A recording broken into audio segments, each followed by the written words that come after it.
Para aclamar o Santo Evangelho cantando.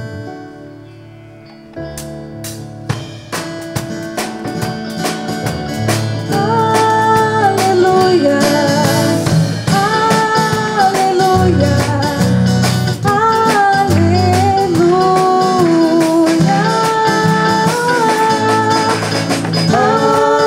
aleluia, aleluia.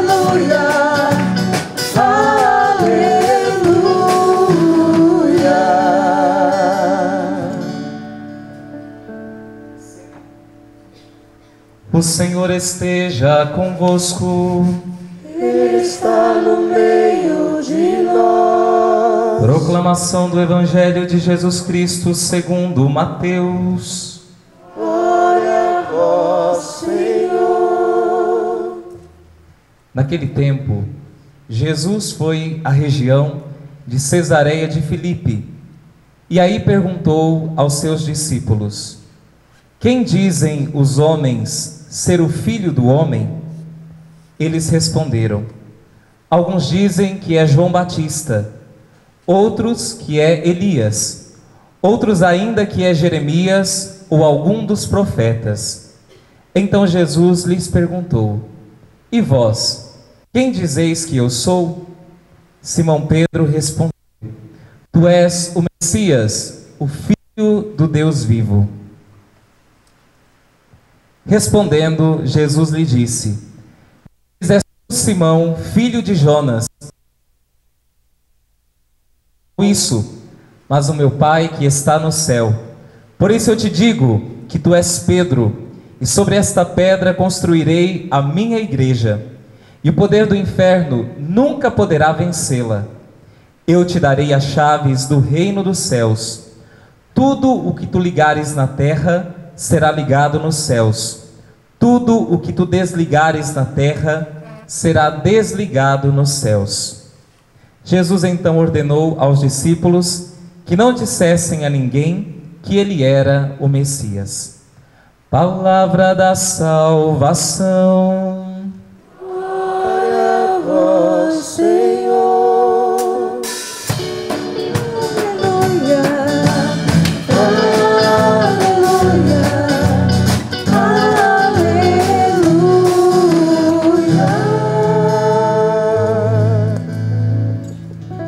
Amados irmãos e irmãs em Cristo, esse evangelho que nós acabamos de ouvir, ele é uma preciosidade. Por isso que ele aparece ao longo do ano litúrgico várias vezes, tanto durante a semana como nos domingos. No dia da festa de São Pedro e São Paulo, era esse evangelho que nós tínhamos na liturgia da missa. E hoje mais uma vez. Mas eu gostaria de hoje não falar tanto sobre o centro desse evangelho, que é o primado de Pedro. Jesus que edifica a sua igreja sobre a profissão de fé de Pedro. Mas eu gostaria de refletir um pouco sobre o diálogo que Jesus tem com os seus discípulos num determinado momento. Vamos traduzir para palavras bem simples aquilo que o evangelho quer dizer. Jesus fez uma reunião de avaliação do seu ministério com os seus discípulos. E aí então Jesus faz uma pergunta para eles: o que estão falando por aí a meu respeito? O que estão falando de mim? Quem dizem os homens ser o Filho do Homem? Filho do Homem era o título que ele mesmo se dava. Então, em outras palavras, Jesus estava perguntando: o que estão falando por aí a meu respeito? E aí, rapidamente, os discípulos começam a falar: olha, uns estão dizendo que o Senhor é Elias que voltou, outros estão dizendo que é Jeremias, outros estão dizendo que é João Batista, ou algum dos profetas. Então eu penso que naquele momento cada um dizia uma coisa a respeito daquilo que eles ouviam falar de Jesus.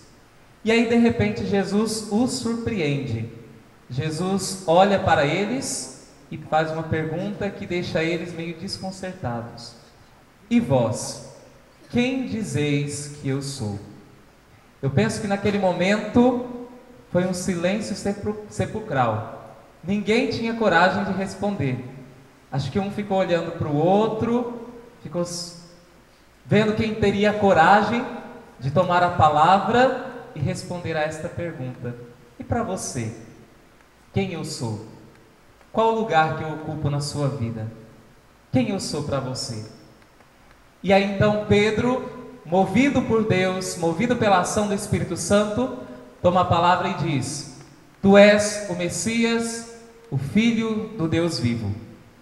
E aí então Jesus reconhece naquela palavra de Pedro uma inspiração da parte de Deus, um reconhecimento da parte de Deus, porque São Paulo vai depois nos dizer: ninguém pode dizer que Jesus Cristo é o Senhor a não ser pelo Espírito Santo. Então naquele momento Jesus ele reconhece nas palavras de Pedro uma inspiração da parte de Deus.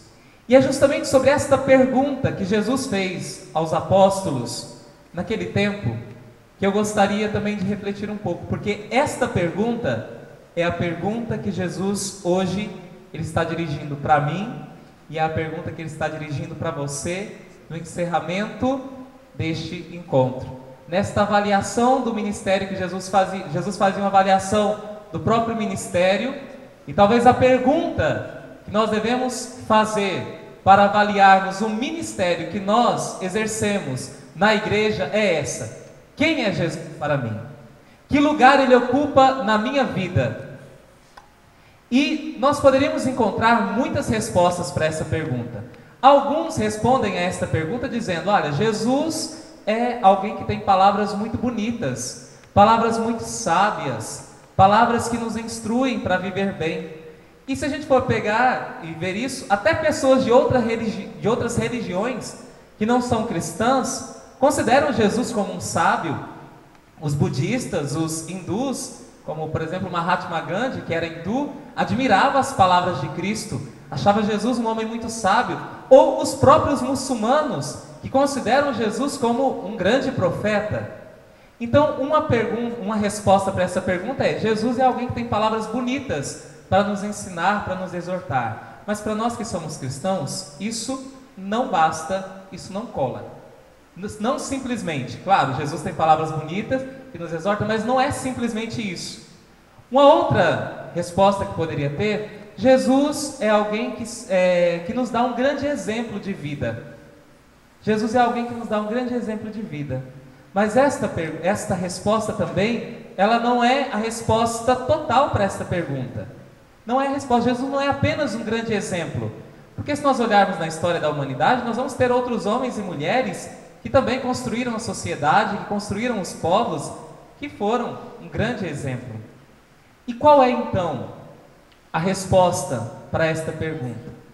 A resposta para esta pergunta é que Jesus não é apenas um sábio, um grande profeta, ou um exemplo simplesmente para nós. Ele é tudo isso, mas não só isso. Mas a resposta mais fundamental, que deve atingir o centro da nossa existência, é que Jesus ele é o nosso Senhor e o nosso Salvador. Ele é o Filho de Deus. Ele é Deus.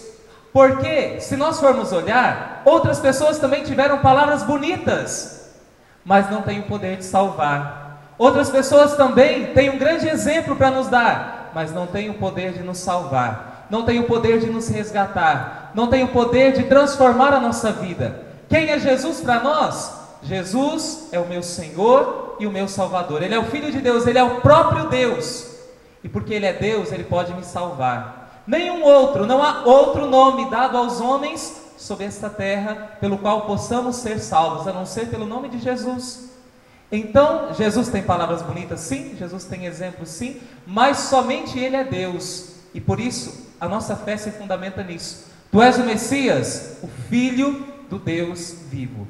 E se Ele é, se essa é a resposta mais adequada, isso significa que se Ele é nosso Senhor, a Ele nós devemos a nossa obediência. Se Ele é nosso Senhor, a nossa vida não nos pertence. A nossa vida não nos pertence, a nossa vida é dele. Como diz o final da segunda leitura de hoje, que São Paulo nos diz aos Romanos: na verdade, tudo é dele, por ele e para ele. Se ele é nosso Senhor, a nossa vida não nos pertence, nós não nos pertencemos a nós mesmos, nós somos dele. E se ele é o nosso Salvador, também da mesma forma, a nossa vida não nos pertence, porque ele deu a vida dele em nosso resgate. E quando a gente fala de Jesus como nosso Salvador, A imagem que eu gosto de usar é de alguém que está, por exemplo, se afogando.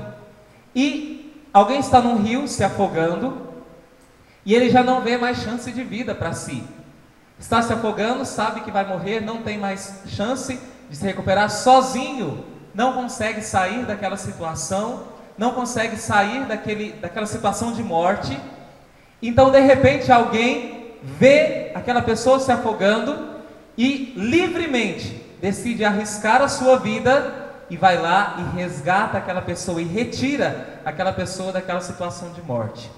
Aquele que foi salvo, ele passa a ter uma dívida de gratidão para com aquela pessoa que o salvou. É como se devesse a própria vida àquele que arriscou a sua vida por ele para o salvar. Então, essa pessoa que foi salva, ela vai fazer de tudo para agradar, para retribuir, para ser grato por aquela salvação que aquela pessoa fez por ela naquele momento. É como se ela devesse a própria vida.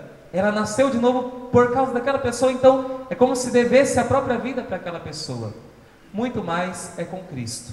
Ele é verdadeiramente o nosso Salvador. Nós estávamos destinados à condenação eterna por causa dos nossos pecados. A porta do céu estava fechada para o homem por causa do pecado. E a palavra de Deus nos diz isso. Mas Cristo se entregou por nós. Ele comprou a nossa salvação ao preço do seu sangue. Ele nos salvou. Então a nossa vida não nos pertence, porque Ele abriu para nós a vida eterna. E a vida eterna é porque nós temos a perspectiva da vida eterna. Sabemos que nós temos uma vida que não se extingue, uma vida que é imperecível, uma vida onde nós experimentaremos a glória de Deus. É esta vida eterna que dá sentido a esta nossa vida que vivemos aqui. É porque sabemos que temos uma vida eterna que nós nos esforçamos para viver bem esta vida aqui na terra. São Paulo vai dizer: se fosse só para esta vida que nós colocamos a nossa esperança em Cristo, de todos os homens nós somos os mais dignos de pena. Se for apenas para esta vida que nós colocamos a nossa esperança em Cristo. E não é. O que dá sentido para a nossa vida é a perspectiva da vida eterna. Então Cristo nos resgatou, Cristo nos salvou da nossa situação de morte, nos salvou da nossa situação de pecado, nos salvou da nossa situação de condenação e nos deu uma vida nova. E aliás, Cristo continua nos salvando todos os dias. Cristo continua nos salvando todos os dias pelo poder do seu sangue derramado na cruz. Cristo continua a nos salvar, Cristo continua a nos resgatar. E se nós não vivermos debaixo desta salvação, nós nos perderemos, nós morreremos, nós nos desorientaremos, se nós não vivermos debaixo da salvação que Jesus Cristo realizou para nós. Por isso, Jesus, quem é Jesus para mim? Jesus é o meu Senhor, Jesus é o meu Salvador, é aquele que deu a vida dele por mim. Então, se isso é fato, se isso é verdade de fé, então a minha resposta para isso, a minha resposta para essa pergunta, quem é Jesus para mim, ela deve ser uma resposta não dada apenas com os lábios, não dada apenas com o intelecto, mas ela é uma resposta que ela deve ser dada com a vida. Se Cristo é aquele que me amou e se entregou por mim, então eu também respondo a esta pergunta: quem é Cristo para mim? Entregando a minha vida por Ele, entregando a minha vida. Esta é a minha resposta. Ele já se entregou por mim, Ele já se deu por mim, Ele já me amou, Ele já me resgatou, Ele já se entregou todo por mim. Então a minha resposta a esta pergunta, quem é Jesus para mim, não é com os lábios, não é com a mente simplesmente, mas esta resposta é uma resposta vivencial, experiencial, é uma resposta que se traduz numa entrega de vida. E esse exemplo nós podemos ver no próprio Pedro. Pedro professa a fé, sim. Pedro diz que Cristo é o Messias, o Filho de Deus vivo, mas depois Pedro foi capaz de entregar a sua vida por causa desse Cristo que ele professou como Messias e como Filho do Deus vivo, e que ele reconheceu como seu Senhor e como seu Salvador. Pedro foi capaz de entregar a sua vida por ele. Então, mais do que dar resposta ali, porque Pedro deu essa resposta, tu és o Messias, mas logo em seguida, se a gente for ler uns versículos para frente, Pedro vacilou, né? Pedro vacilou. Depois Pedro negou Jesus 3 vezes, mas apesar das falhas de Pedro, apesar do vacilo de Pedro, Pedro soube usar desses vacilos para entregar sua vida. Ele soube reconhecer que ele tinha errado. Ele soube provar o seu amor. Pedro, tu me amas? Apacenta as minhas ovelhas. Aqui é a redenção de Pedro. Então, esta resposta, quem é Jesus para mim? Ela é uma resposta vivencial, experiencial. Eu respondo quem é Jesus para mim na medida em que eu entrego a minha vida por Ele, como Ele já entregou a sua vida por mim. E esses dias eu estava refletindo um pouco, olhando na internet aquilo que está acontecendo lá no Iraque, na Síria, em que os cristãos estão sendo perseguidos e estão sendo mortos por acreditarem em Cristo, por viverem a sua fé. E eu vi algumas imagens das quais eu fiquei muito chocado. Se eu não visse, se alguém me falasse, eu não acreditaria que aquilo estaria acontecendo. Simplesmente alguns estão morrendo de forma terrível pelo fato de serem cristãos, pelo fato de professarem a sua fé em Cristo e quererem viver a sua fé. E ao olhar aquelas imagens, eu fiquei um pouco constrangido, porque eles estão entregando a sua vida, porque eles não têm liberdade para professar a sua fé em Cristo, eles não têm liberdade para viver a sua fé, mas eles não estão abraçando outra fé, eles não estão renegando a sua fé, mas eles estão derramando o seu sangue. E aí eu me perguntava, será que eu teria coragem de derramar o meu sangue por causa de Cristo como eles estão derramando? Será que aqui no meu dia a dia, na minha entrega de vida, na minha vocação, naquilo que Deus me chamou no meu ministério, eu estou derramando o meu sangue? Eu estou entregando a minha vida? E aqueles cristãos lá do Iraque e da Síria, eles estão mostrando para mim, eles estão me falando quem é Cristo para eles. Eles estão me falando que Cristo é o eixo central da vida deles, que Cristo ocupa o primeiro lugar, que Cristo é o centro, que Cristo é tudo para eles, porque eles estão morrendo por aqueles que um dia morreu por eles. Eles estão se entregando por aqueles que um dia se entregou por eles. E eu? Como eu estou respondendo a Cristo? Quem é Cristo para mim? E quando as pessoas olham para mim, o que elas conseguem aprender de Cristo? O que elas conseguem aprender de quem é Cristo? Quando elas olham para o meu ministério, quando elas olham para a minha vida. Então, que nós tenhamos hoje diante de nós e saiamos daqui com esta pergunta inquietante de Cristo, que Ele nos faz hoje. E eu? Quem sou para você? E vós, quem dizeis que eu sou? Que lugar eu ocupo na sua vida? Quem sou eu para você? Quem sou eu para você? Nesse instante nós queremos pedir a Deus esta graça de reconhecê-lo como aquele que é o eixo central da nossa vida, aquele que deu a sua vida e que derramou o seu sangue por nós.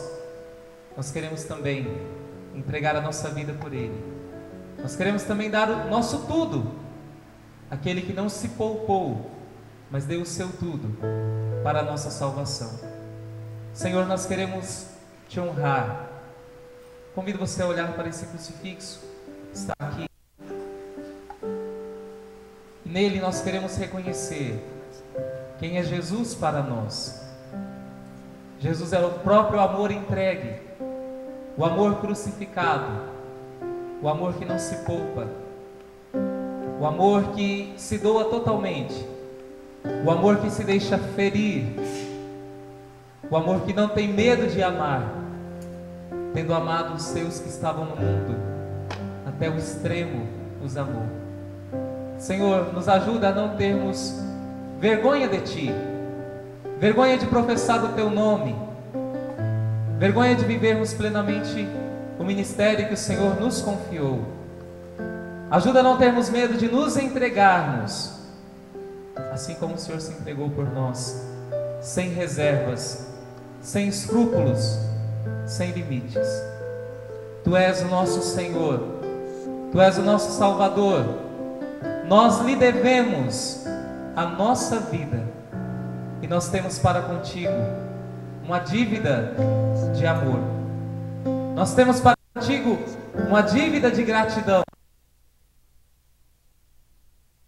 A vivermos esta nossa vida para pagar esta dívida e acharmos que tudo aquilo que fizermos pelo Senhor ainda é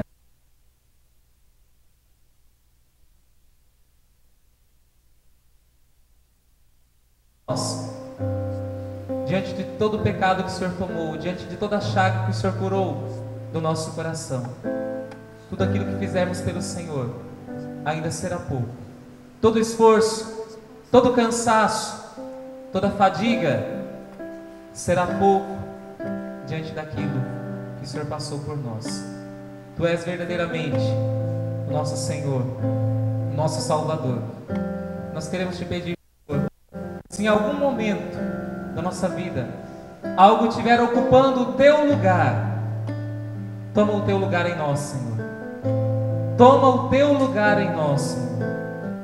E não deixe que os espaços do nosso ser sejam preenchidos por outra coisa que não seja a tua presença, que não seja a tua graça, que não seja o teu erro. Olhe para Jesus e responda esta pergunta que hoje Ele te faz: quem sou eu para você? E vós, quem dizeis que eu sou?